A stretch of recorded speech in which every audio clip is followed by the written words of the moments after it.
Good morning. Today is Friday, and yet we're here at school. Except for you couple of people who are at home. And here at school, we are engaged in a European history lecture. So, fun, fun, fun. And a number of people have brought interesting drinks to our class, including homeopathic and natural energy drinks, I guess. And also stories about how certain cats got trapped in bathrooms purely by accident without any human Stories of accusations. accusations. Okay. Which is a good place to start when talking about communism and totalitarianism in general. So, Russia isn't the only place where the Bolsheviks, where communism takes over. In 1919, in Hungary, a guy named Belka becomes the communist leader of Soviet Hungary. And somebody sympathetic to him, oddly enough, was a man named Bela Lugosi, who was a very famous and prominent actor in Hungary, who ultimately came to the United States and was famous for playing the role of Count Dracula in the 1930-31 version, or 33, I think it's 31, but maybe it's 33. Anyway, the 1930s version of Dracula, which is sort of the basis of the Sesame Street, the Count of counting. So there is a lot of American cinema that comes out of this experience. Of course, the fact that a communist regime has popped up right in the heart of Europe doesn't thrill the people who are engaged in the Paris Peace Conference. So something must be done. Ride to the rescue, a very unlikely hero, Herbert Hoover. Herbert Hoover was a brilliant American businessman who decided to set up a food relief agency for the starving millions of Europe. Europe's agricultural sector had been destroyed by World War I, and the Germans and Austro-Hungarians were starving. And so Hoover sets up an incredibly effective food relief program that is going to feed the starving peoples of Europe. And it does. One of the reasons why Hoover is elected president in 1928 is because he has real chops when it comes to accomplishments. And one of the accomplishments he can rightly claim, although other people mostly claim it for him, is that he kept a continent from starving to death just after World War I. However, Hoover was not a man to be messed with. And I'll try to heat up a little bit. It's a bit chilly in here for most people, I suppose. 62. Bring it to 66. That might be why I don't feel it. My mother keeps it. Oh, I keep my house around that. I do. But I appreciate that if I ask you to take off your non-charter wear outer gear, I should keep it warm enough so that you don't become human hyperthermic icicles. Because not all of you have the natural padding I do. You're probably happy about that. Anyway, here's what happens to Hungary. The communists start going about doing their various communist things, redistribution of wealth, change of government, and so forth. And the food trucks line up just outside the Hungarian border. And they're being used everywhere except in Hungary. It becomes clear that food relief will not go to a communist state, at least not from Hoover's food relief agency, which is the only game in town. So this is a primary cause for the Hungarians to overthrow their Soviet regime and replace it with a republic. So communism comes and goes to Romania. I'm sorry, not to Romania, to Hungary, right in the aftermath of the war. That's not the only place. Also around this time in Bavaria, which is the large South German state with Munich as its capital, While Hitler is recovering from his poison gas, outside in the streets, the Bavarian Socialist Republic is proclaimed. It is a communist regime that purports not only to rule Bavaria, but also to expand communism into the rest of Germany. This is precisely what Karl Marx predicted, and it's also precisely what everyone who wasn't a communist was afraid of. There was also the Spartacist uprising throughout the rest of Germany. Karl Liebknecht and Rosa Luxemburg were the co-heads of the German KPD, the Communist Party Deutschland, communist spelled with a K in German.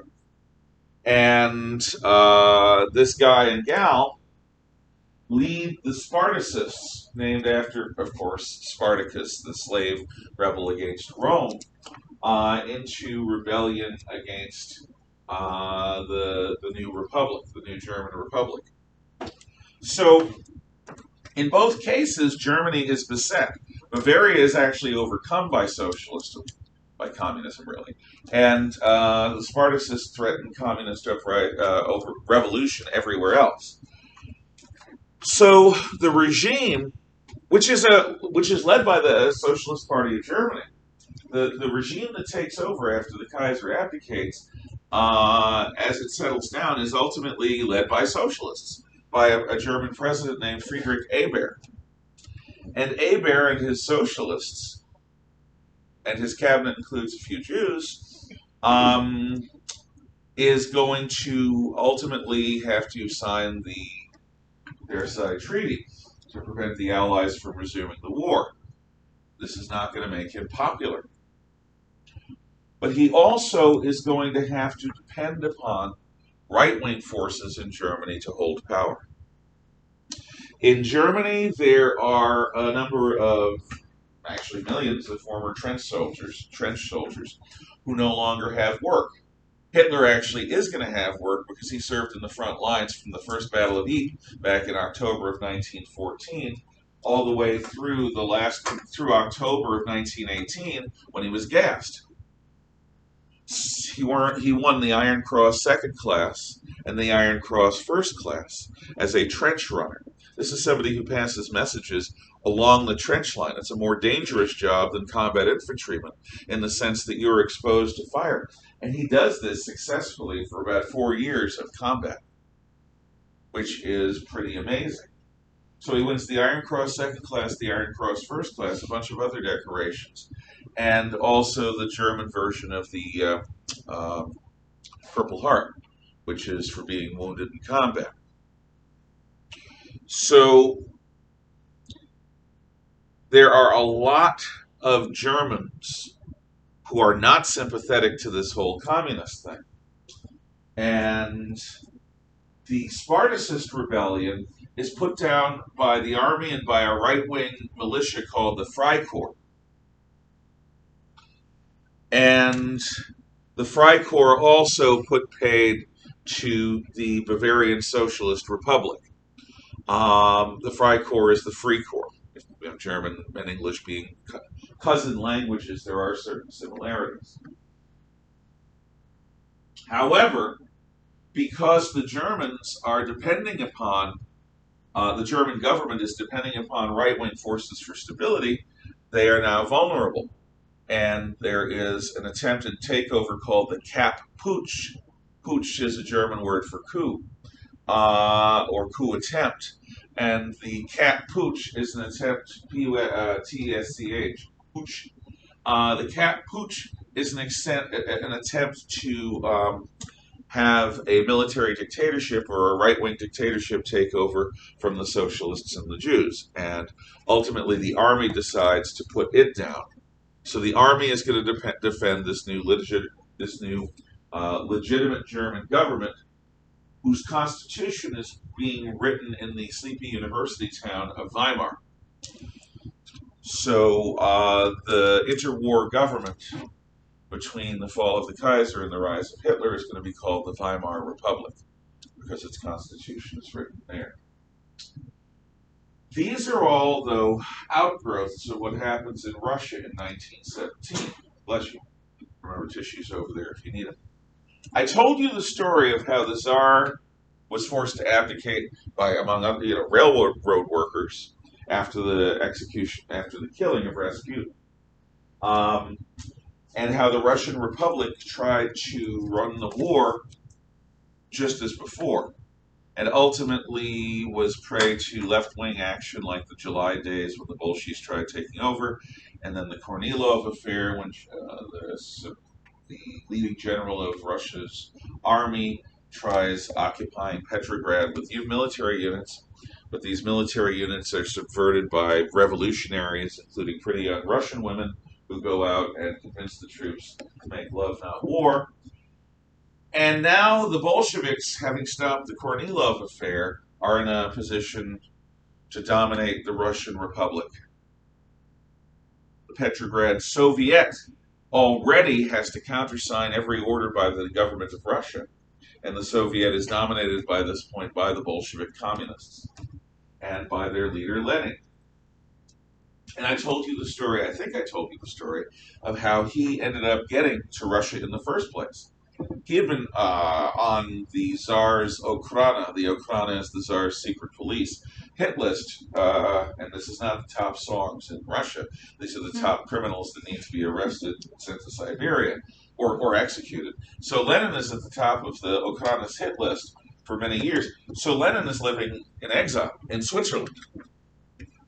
And how the German government, when the Tsar abdicates, goes to Lenin and says, gather as many of your communist leadership as you can. We will send you on a train across all of our territory so that you can go to Russia and do your thing. It's going to be a sealed train, though. We don't want you revolutionaries spreading your virus of communism to our railroad workers or anyone else. So the condition is this train is to be sealed, and you will not be permitted to talk to anyone other than each other. You're not going out. You're not going to stop and go out and take a walk. You're going to be on this train through our territory as if you were contagious with a pandemic-type virus. And Lenin agrees. So the Soviet leadership, or at least a lot of it, is sent across German territory, and Lenin ends up arriving in St. Petersburg, in Petrograd, in the Finland station before the July days because of Germany. Kind of impressive that an entire government thought that these couple of people were so good at speaking and convincing people of their own opinions that it was legitimately a danger to the rest of their country. Yes, and there's a reason why they thought this. It is impressive. But remember, as a debater, it's always easy to argue a con position than a pro position, because it is easier to destroy than it is to create. The social order, as it exists, is not perfect anywhere it evolves naturally. And the people of Germany and Austria-Hungary have been suffering mightily because of war.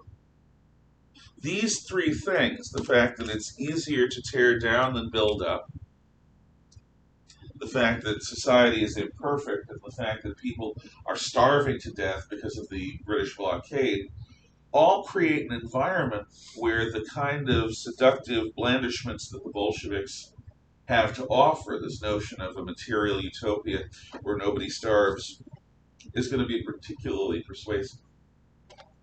The situation is going to render the people who they might speak to much more susceptible to the things that the Bolsheviks will offer. And I think the Germans are absolutely right to be afraid of it. Being afraid of something doesn't necessarily mean that you think it's superior. It just means that you think it's dangerous.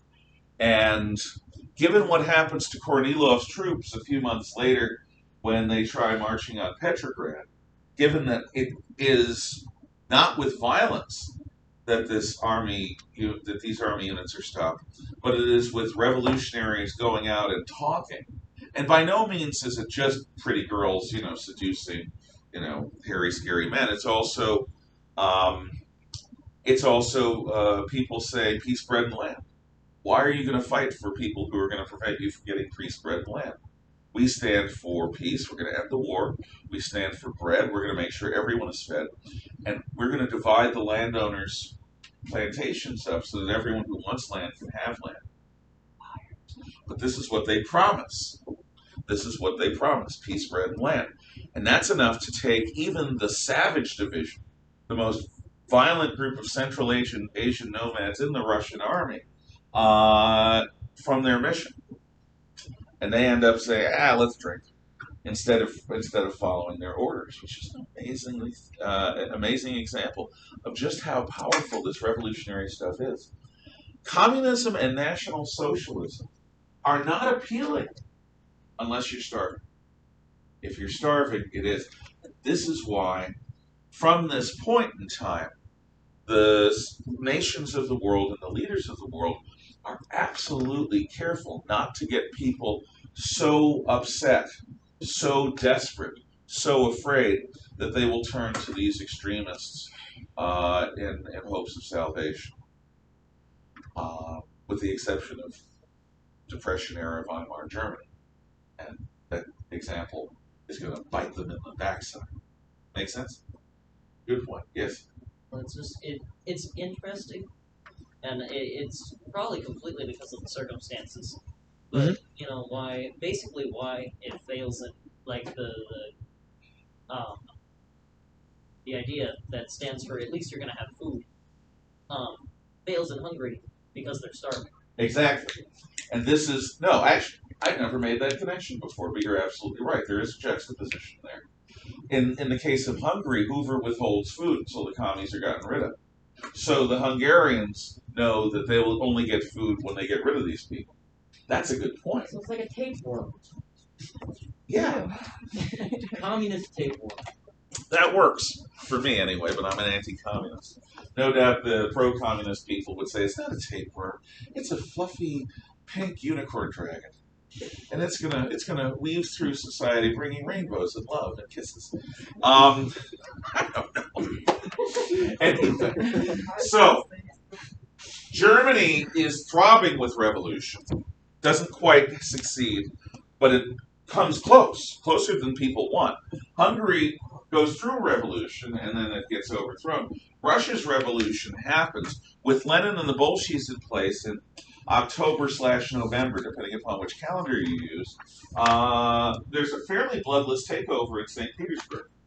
The crowds, led by Bolshevik agitators, storm the Winter Palace, where the government runs things. Kerensky, the leader of the Russian Republic, flees to Paris.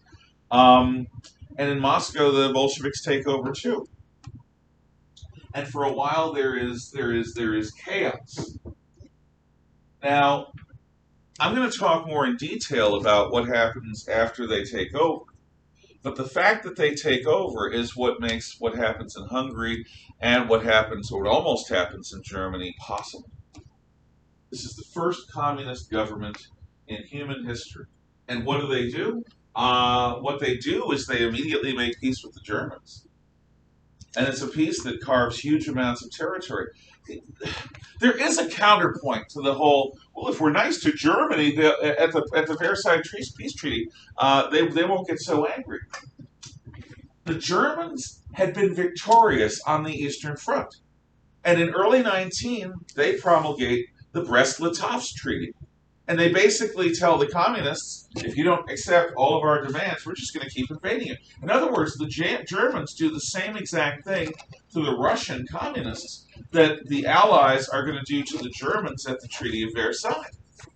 So it's not like the Germans gave anyone a generous peace. They didn't. In fact, the Germans take over Bessarabia, which is the area between the Ukraine and Romania, what's now called Moldova. The Germans take over the Ukraine and run it with a client state. They take over the Crimea, same thing. They influence the Don Cossacks, which is deep in the heart of Russia. They take over Poland, what is called White Russia. They take part of it. They take Latvia, Lithuania, Estonia, and they help the Finns achieve independence. So the Russians lose a massive belt of territory along their western border region. And the Germans were totally comfortable being aggressive and ungenerous victors. So on some level, even though I think it was probably a mistake for the Allies to be so vindictive without dividing Germany. If they had wanted to be super vindictive, they would have divided Germany up again, but they didn't want to go there. The Germans kind of deserved it, in that the Germans, no, they didn't cause World War I, but they were very harsh in their peace treaty with the communists. In any event, everyone who isn't a communist is afraid. And what's going to happen in the aftermath of World War I is there are two great diseases that come out of the trenches. And I don't think any of them are written in your book. Well, actually, in your notes. One of them is, one of them isn't. One of the diseases that comes out of the trenches is the influenza pandemic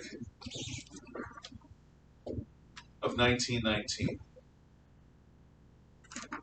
And this is also known as the Spanish flu. Now, it's known as the Spanish flu because it originates in Spain. Or should I say its first known cases are in Spain. This is why COVID-19 should not be called COVID-19. It should be called the Wuhan virus, because Wuhan, China, is where this thing was first spotted. But the Chinese Communist Party deeply wanted to avoid people calling it the China virus or the Wuhan virus or the Communist Party virus, which is really what it should be called, because they allowed it to spread. But where this disease, I think, really came from, although I can't prove it, imagine you're making a recipe, and your recipe includes all kinds of mud and earth that are going to be exposed to the four seasons for 4 straight years. And in this mud and earth, you're going to fold in mules, horses, and tens of millions of dead men, and churn them up with artillery, and have tens of millions of other men living amongst the carnage, the carrion, the rats. You're not going to feed these men enough, but you're going to put them under a constant strain, physical and psychological, as they fight their war. What comes of this physically? If you were a biological warfare weapons expert, you couldn't think of a better way of producing a supergerm than that. And what comes out of the trenches is the Spanish flu, the influenza pandemic of 1919. This is a highly lethal, highly communicable disease. Much, much more deadly than what we have been facing. Many more Americans are killed by the Spanish flu than are killed in combat in World War I. Huge numbers of soldiers who have survived the trenches come home to dead family members or to catch this virus and die themselves.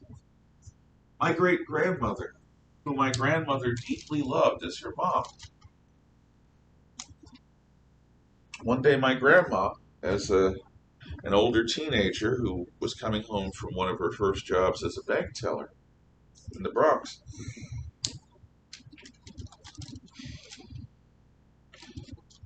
the house didn't have the lights on, which they usually did when she got home. And she stumbled over something in the living room in the dark. It was my great-grandmother. The influenza pandemic of 1919 took a lot of people. And it was one of the horrors that was visited upon the world right after the Great War. The other was totalitarianism. Communism is one variant of totalitarianism. Now, the concept of totalitarianism is quite unideological. I'll say that again. Quite unideological. It does not have much to do with what people say our utopia is going to look like. It has to do with how a certain group of people govern. It is all rooted in how they govern, what they do, not what they say. Totalitarianism is rooted in the word totality. That is, without limit. So, systems of rule without limit are going to be set up in Russia, will be set up in Italy, will evolve in Japan, and will be set up in Germany. Totalitarianism looks different in Soviet Russia, Imperial Japan, Fascist Italy, and National Socialist Germany, in terms of the symbols they use, the songs they sing, the uniforms they wear, the particular hate groups that they have, and many of the details of how they explain what they're doing and how they govern. Certainly the ideology differs in that what they say they're doing everything for, the goal, is a bit different.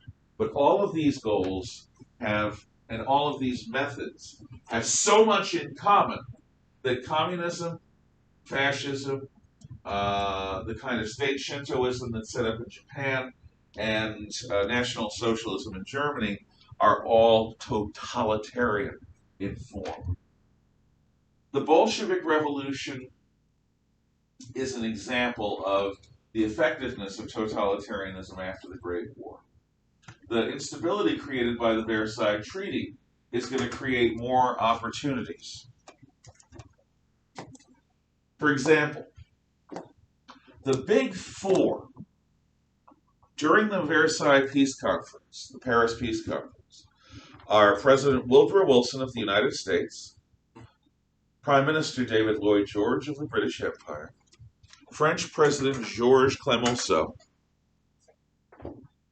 and Prime Minister Vittorio Orlando of Italy. Now, the Italians by no means are the only greedy delegation at Paris, but they are extraordinarily one goal in mind. Remember, Italy had been aligned with Germany and Austria at the beginning of the war. They just refused to fight. And then they basically put themselves up for hire. We believe in a policy, they say, of sacre egoisme. And what sacre egoisme is divine egotism. In other words, offer us stuff and we may join you. And the Allies offered more. Particularly, they offered ports in Istria, which is the peninsula that dangles down into the northern Adriatic Sea. There's Venice here, then there's Trieste, then there's Fiume, or what the Yugoslavs call Rijeka. Well, the Italians want these ports. They want Trieste, they want Fiume. But the Versailles Conference has created this new nation of Yugoslavia, and they are occupying these ports. Italy wants its money, and it wants its land, just like it was promised. It's going to get the Tyrol, which is the mountain region. It's going to get part of Istria, but are these ports going to be included? It wants its land. And whenever it's time for Italy to speak, let's talk about Italy. Let's talk about our demands. It is absolutely mercenary the way they approach things at Versailles. And Orlando gets nowhere with the idealistic Woodrow Wilson. I will not barter people, he says. The British, the French care less. They've got bigger fish to fry. So ultimately, Italy doesn't get what it wants. The Versailles Conference chooses Yugoslavia's interests over Italy's interests. This is how the Italians see it. So Orlando and his delegation leave the Versailles Conference basically saying, which is a really nasty gesture in Italy, almost as bad as this, and they go home. And within a year, they're overthrown by Mussolini. So, well, actually within 2.5 years. It's not a great thing for Italy not to get what it went to war for. Because Italy lost a lot of guys, just like everyone else. Yes? I think you can tell a lot about a culture by if it was taken over by a totalitarian state, how that totalitarian state got to power and what it came from, kind of, and also how the totalitarian state rule. So like in Russia, like they're not very like confrontive people. They just kind of secretly do a lot of stuff. Like if they want you dead, they'll kill you, but they're not gonna make it like a large Unless thing. there's a reason to. The Exactly. Russians are quite capable of being blatant. Yeah. But yeah, I get your But point. like in Italy, it's like all bark, no bite, right? To an extent. To an extent. Yeah, well, no, the March on Rome is a bluff, and we're going to talk about that when we go into Italy in detail. You're right. And then Japan, it's really orderly and it's like really ambitious, but also like it makes up for it by like following through. Yeah. But maybe sometimes a little bit too much. Yeah, well, that's the Japanese. Yeah. And then Germany's just on fire. Yeah. No, there is something to be said for this, and you're right. And we're going to illustrate this as we tell the stories. I'm just sort of generally, I'm doing an overture right now. I'm doing a general introduction. So the instability created by Versailles and the various other things, there are opportunities for these groups to take over. Some take over more quickly than others. We're going to go into the stories of each. But before we do, it's important to understand what totalitarianism is. Imagine, and I've said this before, imagine a society where you never become an adult. You're always treated like a child, or at best a teenager, which is half child, half adult. Imagine a city without window curtains, window panes, shades, or doors. No doors, no window coverings. So everything and everyone in the city lives in the open because people walking by can see you. People can spy on everything you're doing. There is no privacy. Imagine a language without the word no. You don't have a word for I refuse. You cannot express that. It becomes literally impossible to say, I will not. That's totalitarianism. Power without limit. Now, there's a quote over here from a woman who escaped from the People's Republic of China, who talked about how they made decisions. And her quote is, they, being the Communist Party of China, hold big meetings to decide small issues, small meetings to decide big issues, and for the most important issues, they hold no meetings at all. Think about that. So we're going to have a big meeting to decide what our mascot's going to be, or what our flag's going to be. Big meeting over something that's purely symbolic. We're going to have a small meeting of the oligarchs, of the leadership, and their immediate cronies to discuss what's a bit more important than a mascot or a flag, to decide what our homework policy is going to be. We're assuming it's a school. What our policy on discipline is going to be. Whether we're going to have uniforms or not. Whether we're going to allow students to say F you to their teachers and get away with it or not. Whether grades are going to be what determines whether you pass a course and get credit for it, or whether time in your seat is going to guarantee you that. In other words, do we believe in social promotions? So you see how these are more important issues than what the team mascot is or what the school flag is. So there'll be a meeting of the principal and the teachers and maybe the student government, but not of everyone, not of all students, to decide those issues. The most important issues of all are, does Johnny get expelled for being violent? Do we allow a senior a path to graduate by making up work that they refuse to do on time? Are we going to be the kind of school that allows somebody who, and I will call on you, that doesn't functionally read, write, or count to get a high school diploma, because without a high school diploma, you don't have much chance in life. Those issues are decided by the principal or by the school board. There's no meeting, there's no public meeting at all. So that is an example of how in a school, the important things are not decided in meetings, they're decided before. So then, in totalitarianism, does the leadership kind of look like an oligarchy? Is that what it's? It Kind depends. I'm about to talk Okay. about the leadership, so if I still haven't explained it, let me please ask again, and I'll try to go into more detail. Yes. So there is a direct correlation and a striking similarity between the way the school is run and the Chinese Communist Party. Between the way any institution that is hierarchical is run. Yes, that's true. But not just this school, any school. The thing is, this school has a social function.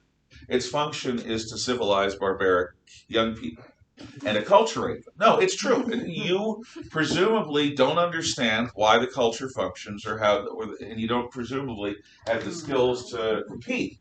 So we provide those. And in order to deliver what we have, we require a certain degree of discipline. And there's authority I have over you in the classroom that is not typical in the American Republic that the government has over its people.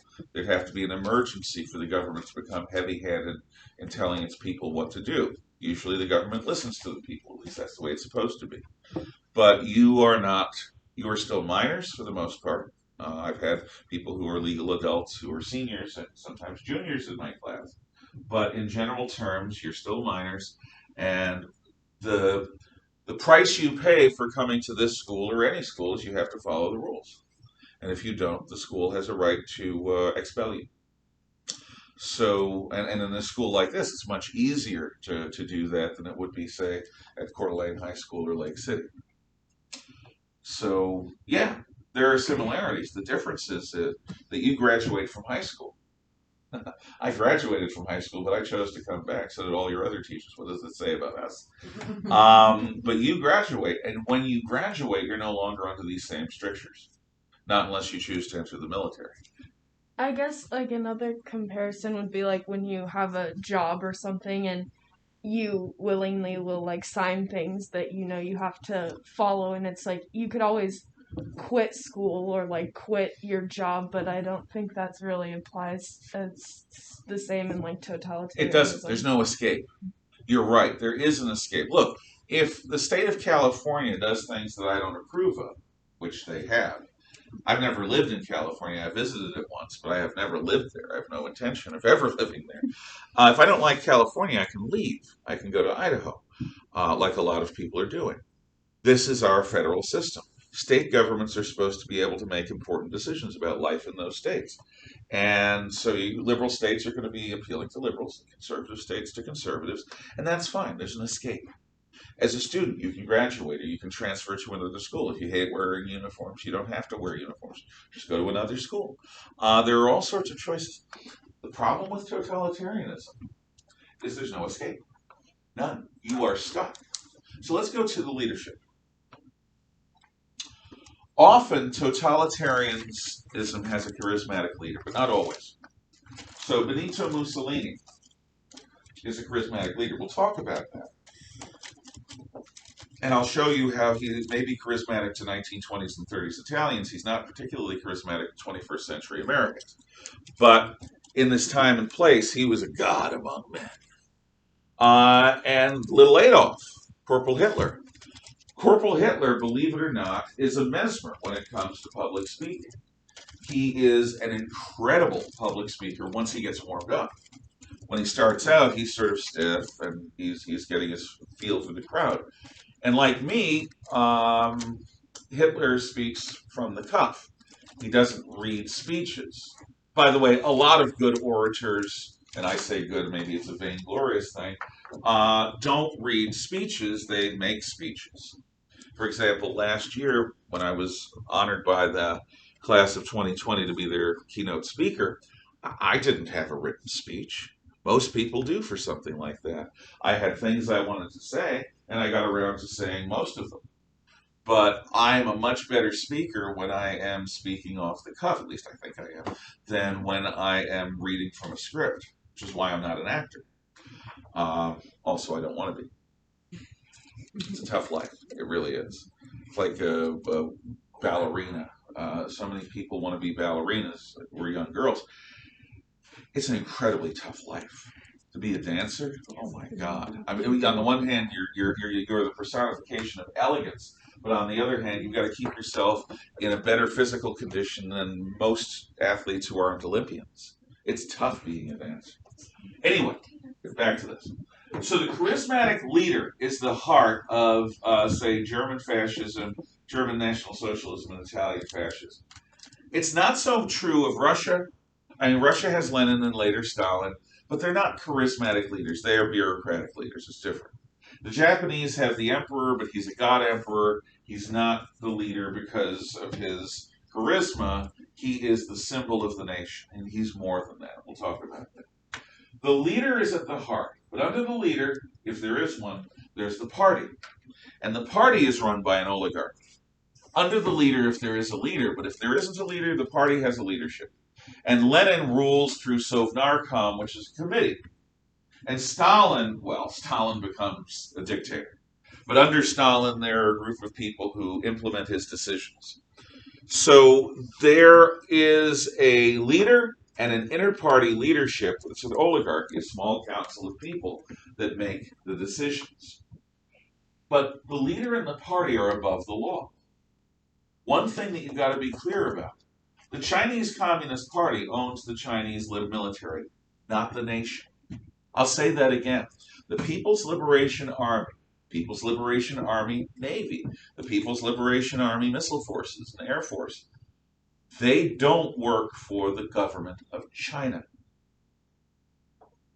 They work for, and they are pledged to, and they are owned by the Communist Party of China.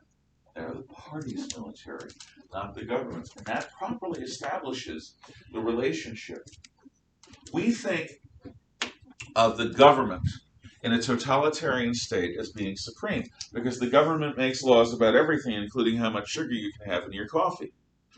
But it's not the government that's in charge. The government is the implementer. The people in charge are the party and maybe the leader, if there is one. So understand the relationship. The government does what the party says. The party, if there is a charismatic leader, does what the leader says.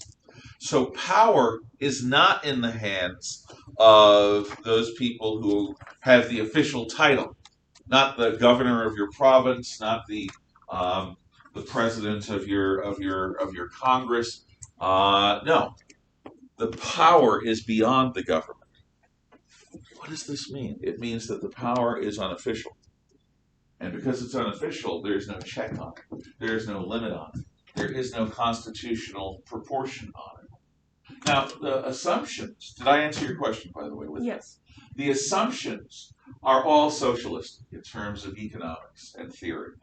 The assumption is that the nation is a Hobbesian Leviathan, and the government is the nervous system.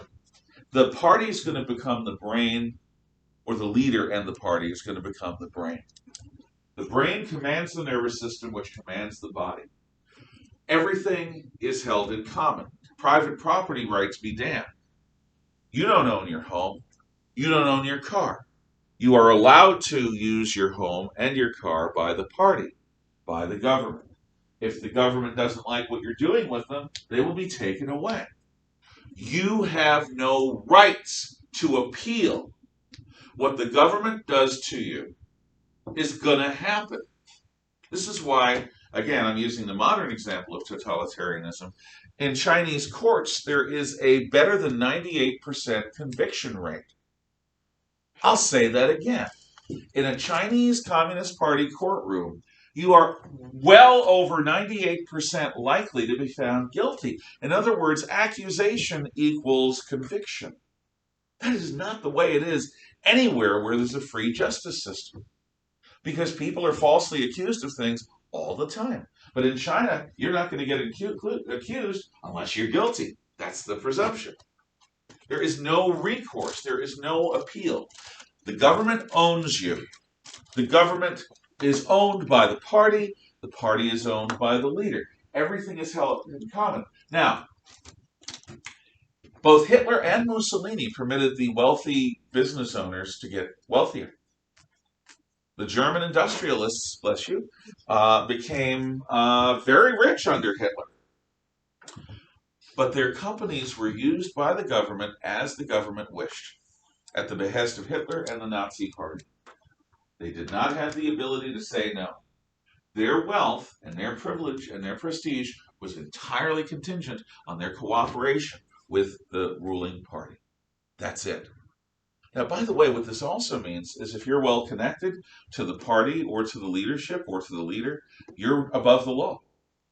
So there are many cases of high party officials' children growing up and being genuine, nasty people, and nobody can touch them because of who they are. It's not the rule of law. It's not what you do. It's who you know. It's who you are. In other words, in the name of equality, we have a return to the worst aspects of feudalism, where the lord class, the aristocrats, are above the law. That's the way it is in communist countries. The Communist Party has officials living in much more luxurious quarters than anyone else. They're allowed to shop at stores that nobody else is allowed to shop at. They have privileges that nobody else has, and if they break the law, depending upon who they are and what pressure they can bring to bear, or their allies can bring to bear, nothing may be done to them. Totalitarianism is materialistic. No totalitarian society is friendly to religion. Now, the Italian fascists make a deal with the Pope called the Lateran Treaties. But that is between organizations. The Italian fascists have to take into account certain rights that they've given to the Roman Catholic Church. But in return, the Roman Catholic Church is not going to openly oppose Mussolini. So they get something for it. And the leading fascists are not Catholic. The leading fascists are irreligious or anti-religious. Like all good socialists, they think that it's a scam. But Italy being Italy, you make a deal with the Pope. The German totalitarians, Hitler uses Christian leaders, Catholic and Protestant, that he can bully. The Protestants within Germany, because of their Lutheran stance that the church and state can sort of work together, are not going to be opposing Hitler in any serious way. There are some Protestants who do. They're called the Confessing Church. We'll talk about them. But in general terms, the Christian leadership of the Protestants in Germany cooperate when Hitler demands that the swastika be put on the side of the church and on the altar, sometimes above the cross. That the church cooperate with the Boy Scout, with the Hitler Youth. And then that the church youth organizations are all replaced by the Hitler Youth. There is a Catholic saint, at least one, St. Maximilian Kolbe, who was made a saint by being martyred by the Nazis. And the Protestant minister Dietrich Bonhoeffer was also one of many, many Protestant leaders murdered by the Nazis. So there were Christians in Germany, and the Catholic Church was very much involved in movements to assassinate Hitler, including the Valkyrie plot. When Count von Stauffenberg, the leader of the Valkyrie plot, was being executed, his last words were, "Long live Holy Germany." He was a member of a group of spies that were aided and abetted by Pope Pius XII, who is slandered as being a pope friendly to the Nazis. That's not true. Pope Pius was a diplomat and a politician. He made deals on the one hand. On the other hand, he was involved in the plots to get rid of Hitler, including assassinating him. It's an amazing thing, but it's true. Totalitarians are absolutely utopian. They believe that their perfect world is worth all the blood they're wading through. They believe that history comes through conflict, and they accept the reality of socioeconomic class. All of them do. The Italian fascists, they want to create a corporative state, and we'll talk about that, where business owners and workers come together to make policy jointly. Hitler doesn't use that terminology, but the workers are given certain things, not rights, but they're given certain perks and privileges to keep them happy. Remember the movie Metropolis? This is where I'll end with. This is the movie about the factories in the upper city and the lower city and the machines between. I think I showed you clips of that when we did the Industrial Revolution. There was a guy working at a clock, and he had to touch the sticks to light things. The End of Metropolis, which is not made by a Nazi. Fritz Lang was no Nazi. In fact, he fled Germany because of the Nazis. But The End of Metropolis said that the future will be better when the head that plans and the hands that do have a mediator and intercessor between them. And that intercessor is the heart.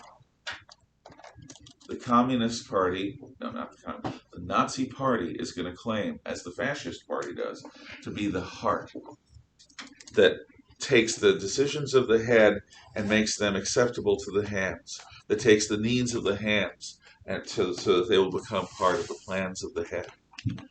The political party, the totalitarian party that rules, claims to be the moderator between social classes. So, there we are with totalitarian theory. Next week we will talk about more theory and then some practice. Thank you for your questions. Yes? All the talk about the Nazis made me remember. Did you see that Prince Philip died? Finally, he's gone. Yeah. He finally died this morning. Yeah. How does that have to do with the Nazis? Well, but his family was known. That's why all his sisters were married to Nazis. Well, his family was the Greek royal family, and it was part of the British royal family, actually, the Mountbattens, what was used to be called the Battenbergs. Prince Philip was never a Nazi himself. Yeah. His family had relations on both sides, but Queen Elizabeth wouldn't have chosen him to be her husband. Yeah. She was there when London was bombed. She didn't leave London during the Blitz. She was an amazing woman. Anyway, did the bell ring? No. Not good. Now it did. Have a good day. I'm sorry. I didn't realize Philip had died, but he was very old, so that makes sense. Because I remember seeing He's something 99. that talking about when his sisters died in that plane crash. Mm-hmm. They were with their husbands, and apparently a lot of his sisters were married to I didn't know that. Nazi captains in general. That makes sense. That's disturbing, but it makes sense. Yeah. Hopefully it didn't touch him. I can't believe I it don't did. think it did because I don't see how she could be married. No, she wouldn't Like, have. that wouldn't. So No. I think he was pretty out of it. It was just the kind of his Yeah. German side of his family. Thank you. Take care, and thank you at home.